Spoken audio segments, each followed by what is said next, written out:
হঠাৎ করে দুপুর পরে আমরা সোশ্যাল মিডিয়াতে দেখলাম যে বাংলাদেশের হাইকোর্ট থেকে রায় দেওয়া হয়েছে যে বাংলাদেশের কোনো পুরুষ যদি দ্বিতীয় বিবাহ করতে চায় তাহলে প্রথম বইয়ের থেকে অনুমতি নেওয়ার কোনো দরকার নাই, সে বিবাহ করতে পারবে। এটা দেখার পরে তো ইতিমধ্যে পুরুষেরা খুবই খুশি, আর একটা বিয়ে করতে পারতেছি। কেউ ফেসবুকে লিখতেছে আমি এই মাসেই আর একটা বিয়ে করব, কেউ আবার বলতেছে আমরা একসাথে দুটো করব, কোনো টেনশন নাই, অনুমতি ছাড়া বিয়ে করা যাচ্ছে। এইরকম ভাবে সোশ্যাল মিডিয়াতে ছড়িয়ে পড়লেন। আবার বাংলাদেশের তথাকথিত কিছু সুশীলেরা এটার বিরোধিতা করলো। কেন এটা অধিকার দেওয়া হবে, মহিলাদের কেন ঠকানো হবে, সমাজে বিশৃঙ্খলা হবে, সুশীলেরা ফতোয়া দেওয়া শুরু করে দিলেন। হঠাৎ করে বিচারপতি আবার রাতের বেলা বলতেছে না যা বলছি ভুল বলেছি, অনুমতি লাগবে, তবে শুধু মহিলার প্রথম স্ত্রীর না, সালিসি বৈঠকে অনুমতি হওয়ার পরে দ্বিতীয় বিয়ে করা যাবে। ভালো করে বোঝেন, সালিসি বৈঠকে অনুমতি হলো কিনা, প্রথম বউ অনুমতি দিল কিনা, এটা জানার চাইতে সবচাইতে বেশি জানা জরুরি আমার আল্লাহ অনুমতি দিয়েছে কিনা। এ কথা কন না গা, সূরা নূর খোলেন, সূরা নিসা খোলেন, আল্লাহ তাআলা অনুমতি দিয়েছে একটা পুরুষের যদি 4টে সক্ষমতা থাকে সে 4টে পর্যন্ত বিবাহ করতে পারবে। জোরে বলেন কয়টা? ভালো করে বোঝেন, বিভ্রান্ত হবেন না। প্রথম স্ত্রী অনুমতি দিক আর না দিক আপনি দ্বিতীয় বিয়ে করতে পারবেন। 4টে সক্ষমতা যদি আপনার ভেতরে থাকে, এই পৃথিবীতে এমন কি কোনো মহিলা আছে তার স্বামীকে দ্বিতীয় বিয়ে করার অনুমতি দেবে? বাংলাদেশে এমনও বউ প্রয়োজনে গলার দড়ি দিয়ে মরে যাবে, তাও স্বামীকে দ্বিতীয় বিয়ে করতে দেবে না। কথা কর না গা, তাহলে বইয়ের কাছে কোনো অনুমতি পাওয়া যায় না। তবে ইসলামী শরীয়তের ফয়সালা, একটা ছেলের ভেতরে যদি 4টে সক্ষমতা থাকে সে 4টে বিয়ে করতে পারবে। জোরে বলেন কয়টা? 1 নম্বর হলো শারীরিক যোগ্যতা। কি যোগ্যতা? শারীরিক যোগ্যতা মানে কি পেট মোটা হওয়া লাগবে, স্বাস্থ্য বেশি হওয়া লাগবে। একটা নারীর হক আদায় করতে গেলে যে রকম সক্ষমতা দরকার, এই যৌবনের সক্ষমতা আপনার থাকতে হবে। আপনি এক বই চালাবেন পারেন না, আর একটা বিয়ে করলে বিপদ আছে না নাই? এটা হলো 1 নম্বর শারীরিক যোগ্যতা। 2 নম্বর হলো অর্থনৈতিক সক্ষমতা। কি সক্ষমতা? আপনি এক বউকে ভাগ দিতে পারেন না, আপনি 4টে বিয়ে করে ভাগ দিতে পারবেন না, বিয়ে করা যাবে না? অর্থনৈতিক ক্ষমতা না থাকলে 4 বিয়ে নয়, অধিক বিয়ে নয়। 3 নম্বর হলো আপনার ভেতরে আদালত এবং ইনসাফ থাকতে হবে। এটাই আল্লাহর কোরআন বলেছে, আল্লাহ তাদিলু, যদি তোমরা মনে করো আদালত কায়েম করতে পারবা না, তোমাদের জন্য 4 বিয়ে না, একটা বউ নিয়ে তোমাদের থাকতে হবে। আপনি বিয়ে করছেন 2টা, এক বউ দিচ্ছেন 2000 টাকার শাড়ি, আর এক বউ দিচ্ছেন 500 টাকার শাড়ি। এক বউকে রেখেছেন বিল্ডিং বাসায়, আর এক বউকে রেখেছেন টিনের ঘরে। এর ভেতরে কি আদালত আছে? ইনসাফ আছে? 100 ইনসাফ কায়েম করতে হবে, আদালত কায়েম করতে হবে। আমাদের বাংলাদেশে অধিকাংশ আমরা দেখি যত বহু বিবাহের ঘটনা দেখবেন, 2 নম্বর বিয়ে করার পরে আগের বউকে ওই স্বামী আর অতটা ভালোবাসে না, সম্পদও দেয় না, পরের বউ পাইয়াই জানের জান প্রাণের প্রাণ কলজে ময়না টিয়ে আগের বউয়ের কোনো খবর নাই। এই সমস্ত ব্যক্তির জন্য 2টা বিবাহ নয়। আল্লাহ বলছে যদি আদালত কায়েম করতে না পারো, একটা বউ নিয়ে তোমাকে থাকতে হবে। আল্লাহর ফয়সালা ভালো করে বোঝেন। আদালত কি বললো ওটা পরে শোনেন, তাহলে বোঝা গেল বাংলাদেশে যত বিয়ে আমাদের চোখে দেখেছি, একজন পুরুষ আমি দেখিনি যিনি 2-3 বইয়ের ভেতরে ইনসাফ কায়েম করতে পেরেছে, আদালত কায়েম করতে পেরেছে। আপনি যদি 1 টাকাও কম ভাড়া করেন, ছোট বউকে দিয়েছেন 999 টাকার শাড়ি, আর বড় বউকে দিয়েছেন 998 টাকার শাড়ি, 1 টাকাও যদি কম ভাড়া হয়, এই জন্য আপনার জাহান্নামের আগুনে যেতে হবে। কারণ আপনি হক নষ্ট করেছেন, সমবন্টন করতে পারেন নাই। তার মানে যদি আপনার ভেতরে আদালত ইনসাফ না থাকে, একাধিক বিয়ে করতে পারবেন না। আর 4 নম্বর আপনার হুকুম দেওয়ার সক্ষমতা থাকতে হবে, সার্বভৌমত্ব ক্ষমতা। 2টে 3টে 4টে বিয়ে করবেন, মাঝে মধ্যে বইয়ের মারামারি লাগবে, এদের ভেতরে আপোষ করে দেওয়ার যোগ্যতা আপনাকে থাকতে হবে। এখন এই 4টে গুণ কাদের মধ্যে আছে? একজন হাত তোলেন তো, যে হুজুর এই 4টে গুণ আমার ভেতরে আছে। বুকে হাত দেখেও হাত তুলতে পারবেন? আমি এমন কোন পুরুষ বাংলাদেশে এখনো খুঁজে পাইনি। তাহলে ফয়সালা হলো, যেহেতু আপনার 4টে গুণ বিদ্যমান নাই, আদালত কায়েম করতে পারবেন না, ভেতরে সন্দেহ আছে, আপনার জন্য একাধিক বিয়ে না, একটা বউ নিয়েই আপনাকে সুখে শান্তিতে থাকতে হবে। আর যদি আপনার এই সক্ষমতা থাকে, আদালত অনুমতি দিক আর না দিক, আল্লাহ অনুমতি দিয়েছে আপনি বিয়ে করতে পারবেন, একাধিক বিবাহ, এটা কেউ ফতোয়া দিয়ে আটকাতে পারবে না। কিন্তু কিছু কিছু মুফতির, কিছু কিছু বুদ্ধিজীবী সুশীল সমাজ ফতোয়া দিচ্ছে, এমন কেন করা হলো? এটা ঠিক হলো না, সমাজে বিশৃঙ্খলা হবে।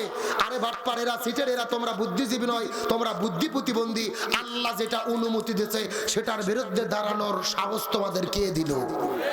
আল্লাহ যেটা অনুমতি দিয়েছে এটার ব্যাপারে যদি কেউ বিরুদ্ধে দাঁড়ায়, এ কখনো ইমানদার থাকতে পারে না, সাথে সাথে সে কাফের হয়ে যায়।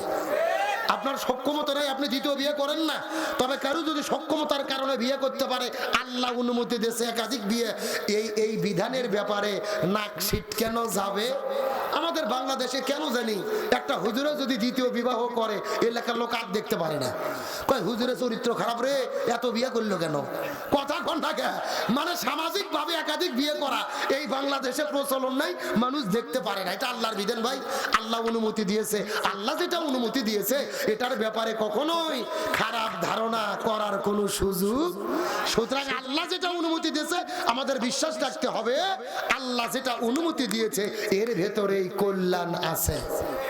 দেখা যাচ্ছে একটা মেয়ের বিয়ে হয়ে স্বামী মারা গেছে, ওই মেয়েকে আর কেউ বিয়ে করে না। আপনার যদি সক্ষমতা থাকে, 4টে গুণ থাকে, আপনার একটা বিয়ে করেন, ওই মেয়ের অধিকার কায়েম করেন। অথবা একটা গরিব মেয়ের বিয়ে হচ্ছে না, আপনি যদি সম্পদ আছে, 4টে সক্ষমতা আছে, ওই মেয়েকে বিয়ে করে অধিকার দিতে চান, ইসলাম আপনাকে অনুমতি দিয়েছে, আপনি কেন সেটাকে নাচ ছিটাবেন? আল্লাহ যেটা পছন্দ করেছে এটা যদি আপনি অপছন্দ করেন, আপনি ইমানদার মুমিন থাকতে পারবেন না। কথা ক্লিয়ার না ভেজাল আছে? এখন ভালো করে বোঝেন, লক্ষ্য করেন। তাহলে বাংলাদেশে কোরআন কায়েম হলে হাত কেটে দেওয়া হবে এমন গুজব ছড়াচ্ছে নাকি ছড়াচ্ছে না? আমি এই আয়াতের ব্যাখ্যাতে সামনে চলে যেতে চাই। চুরি করলেই হাত কাটা হবে না। বাংলাদেশের চুরি হলো 2 প্রকার। জোরে বলেন কয় প্রকার? একটা হলো অভাব আর একটা হলো স্বভাব। আপনাদের প্রশ্ন করে, আপনাদের টাঙ্গাইল মধুপুরে 2-4টে আলু চোর, বেগুন চোর, মরিচ চোর, পিঁয়াজ চোর, এরকম ছেঁচড়া চোর আবুল মফিজ কুদ্দুস কি আছে? আছে? আচ্ছা বলেন তো, এরা অভাবে চুরি করে না স্বভাবে? হ্যাঁ, ভালো করে বোঝেন, স্বভাব নয়, অভাব। বাজার করার টাকা নাই, শরীরে পেটের মধ্যে ভাত নাই, শরীরে পোশাক নাই, এরা অভাবে পড়ে চুরি করে। আল্লাহর কোরআন বলতেছে না, অভাবে পড়ে যারা চুরি করবে এদের হাত কাটা যাবে না। এদেরকে সর্বপ্রথম রাষ্ট্রের পক্ষ থেকে 5টা বিষয়ের গ্যারান্টি দিতে হবে। খাদ্য, বস্ত্র, বাসস্থান, শিক্ষা, চিকিৎসা, এই 5টা বিষয়ের গ্যারান্টি দেওয়ার পরে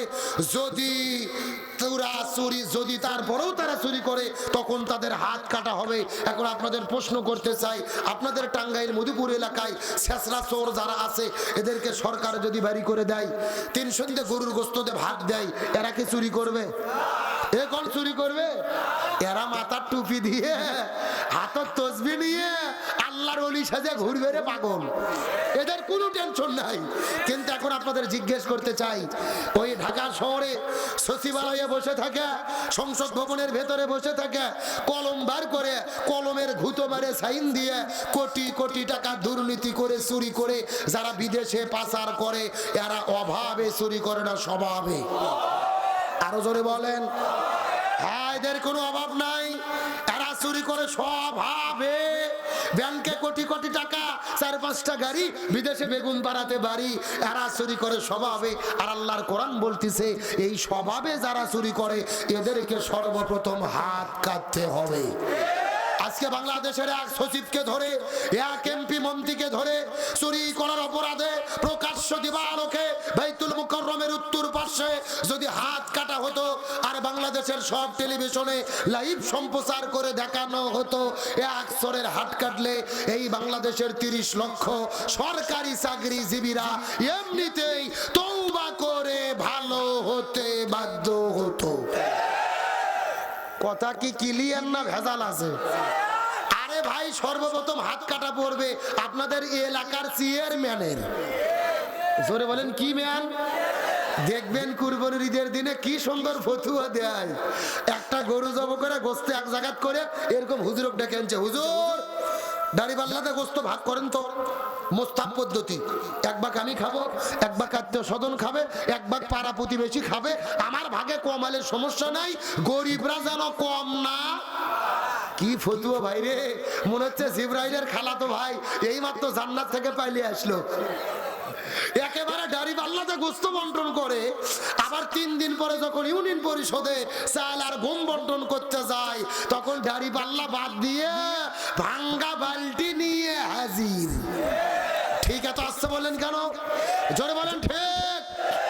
কাগজের ভেতরে লেখে নিচ্ছে 20 কেজি, দিচ্ছে 12 শের। কয় শের? একটা লোক বলতেছে ভাই কাগজে লেখে এলেন আব্দুল সবুর সাহেব 20 কেজি চাল, তা আপনি মাপ দিয়ে তো 1200ও মিলল না, ব্যাপার কি? বলতেছে বেশি কথা বললে কিন্তু তোর নাম কেটে দেব।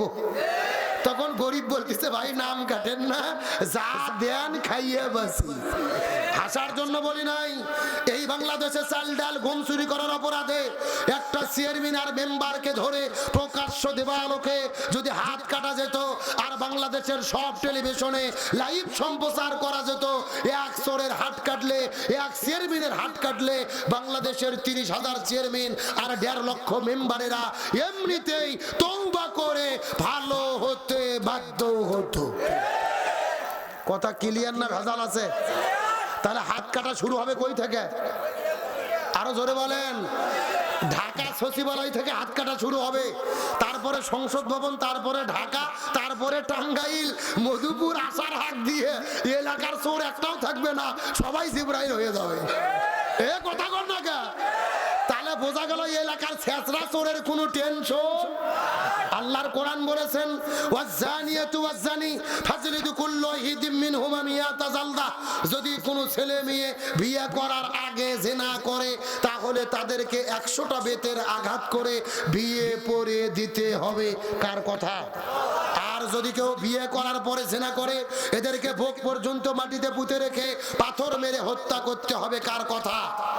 আজকে বাংলাদেশের এক জিনাকারীকে ধরে প্রকাশ্য দিবালোকে যদি হাত কাটা হতো, বুক পর্যন্ত মাটিতে পুঁতে রেখে পাথর মেরে হত্যা করা হতো, সব টেলিভিশনে লাইভ সম্প্রচার করা হতো, এই বাংলাদেশে জিনা তো দূরের কথা, ধর্ষণ তো দূরের কথা, ইফটিজিং তো দূরের কথা, অনেক যুবকের রাতের বেলার স্বপ্ন দোষ পর্যন্ত বন্ধ হতো। ঠিক ঠিক। তার মানে বোঝা গেল কোরআনের বিচার যতদিন বাংলাদেশে কায়েম না হবে, বাংলাদেশের অপরাধ বন্ধ হবে। ওই সৌদি আরবে হাত কাটলে, চুরি করলে হাত কাটার আইন আছে। আমি 3-4 বার হজ উমরা করতে গেলাম, এখন পর্যন্ত হাত কাটা লোক আমি দেখিনি। আপনাদের ভেতরে হজ এবং উমরা করতে গেছেন এরকম লোক কে কে আছে? একটু হাত তোলেন তো। যারা হজ অথবা উমরা করতে গেছেন মক্কা মদিনায়, একজনও নাই। ওই যে এক মুরব্বী আমার দিকে লক্ষ্য করেন। আমি 3-4 বার গেলাম, অনেক খোঁজাখুঁজি করলাম, হাত কাটা কোনো লোক আমি খুঁজে পাইনি। গত বছর মসজিদে নববীতে যাওয়ার পরে একটা শাইখকে জিজ্ঞেস করলাম, সাহেব এই সৌদি আরবে হাত কাটার আইন আছে, তা হাত কাটা লোক নাই কেন? আমি 3 বছর হলে খুঁজতেছি, কোনো লোক দেখলাম না।